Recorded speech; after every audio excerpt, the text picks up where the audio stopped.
Hi guys, Belinda here from South Africa, Cape Town. I've had on my blog over the last few weeks the various stages of these roses that I've been making on my desk. I had an order for 40 of these, some large, some small, and quite a few of you have been asking questions, so I thought it would be easier to just do a video. These are the finished guys, and on my desk underneath them I have the various stages. What started this whole rose fad on my desk was this success punch, and it is a continuous punch. It has the clip at the back, opens up, you feed your paper in and you run your paper through until you have a continuous row of petals. Once you have 2 rows of these petals of that size, you then roll them and glue them together, and that is what makes the little guy, whoops, this size. Okay, I had a friend who saw this one and she said, oh, she would love those, but please could I make her one more realistic sized? So I counted the number of petals. There are 14 petals on a strip, and I have an eCraft cutter which is a bit like a silhouette, and what I did was I took a section of this, drew it myself, traced it, scanned it into my machine, and I then cut it on my eCraft cutter, and this is what I get, the big petals.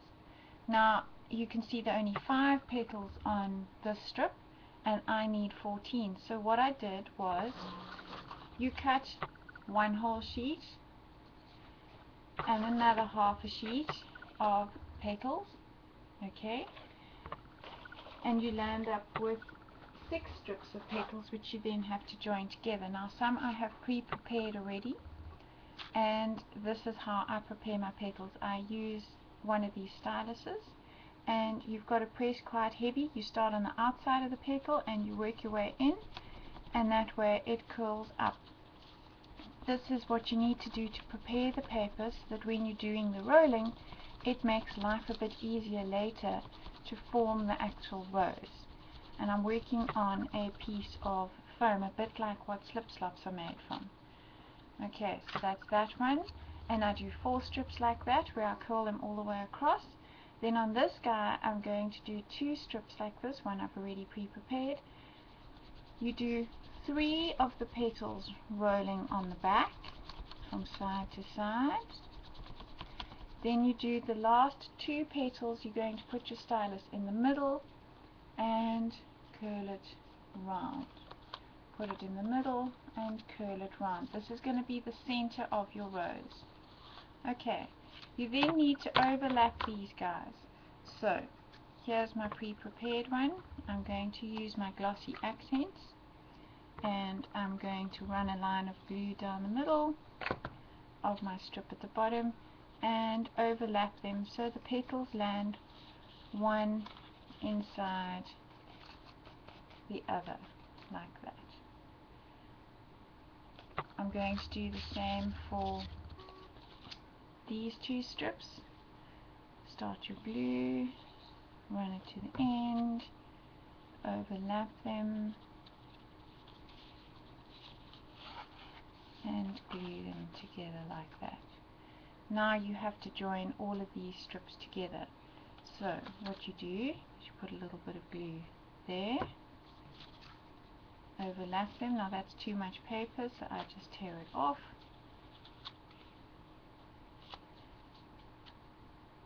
Glue that. Glossy accents dries quite nice and quickly, so you don't have to wait very long. There we go. Okay, so now I have for my big rose a giant strip of petals. Okay, a long strip of petals which I'm just going to leave there.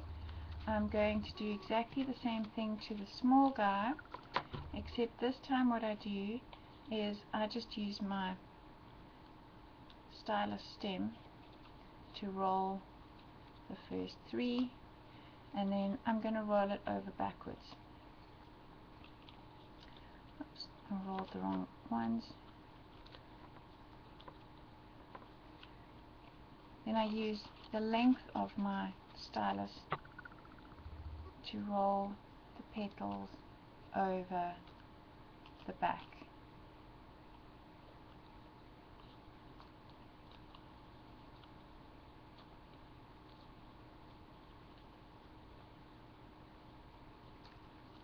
Okay, once I've rolled them, if you land up with any little half guys like this, you just pull them off. You don't need that. Again, I'm going to do some gluing. I don't need this anymore. I'm going to glue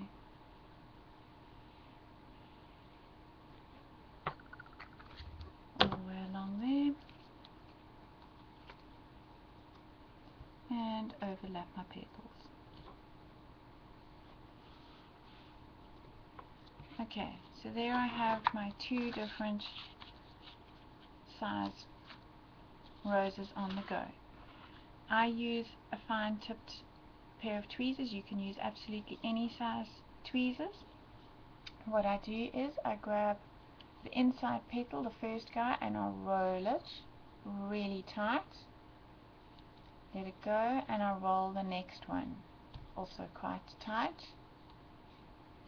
just so that when you start off you have a really good curl.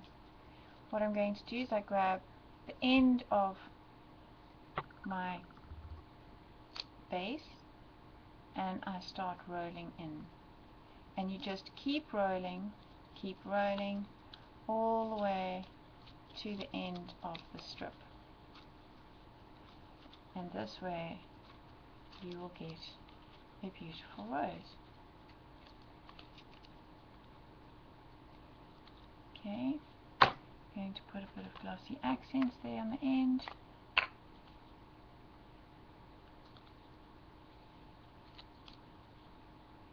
I always just make sure that my last petal does not fall in line with the previous one, so it overlaps, gives it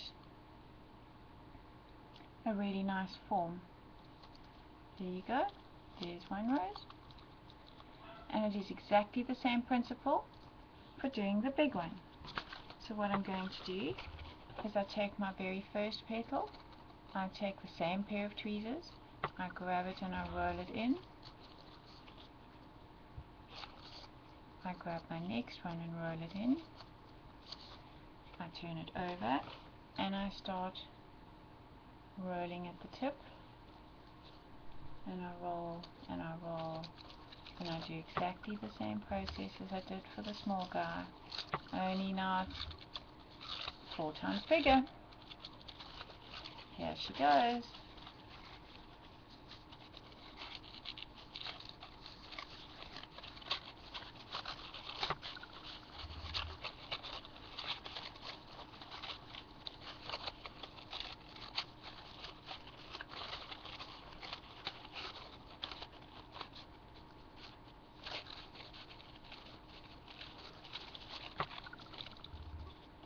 And again, when you're gluing it at the back, you need to just make sure that your last petal falls between 2 other petals, like that.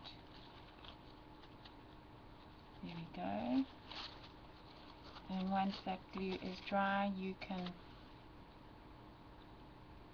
put it down and shape it. Now the bottom of your rose looks like that. It's quite a loose spiral.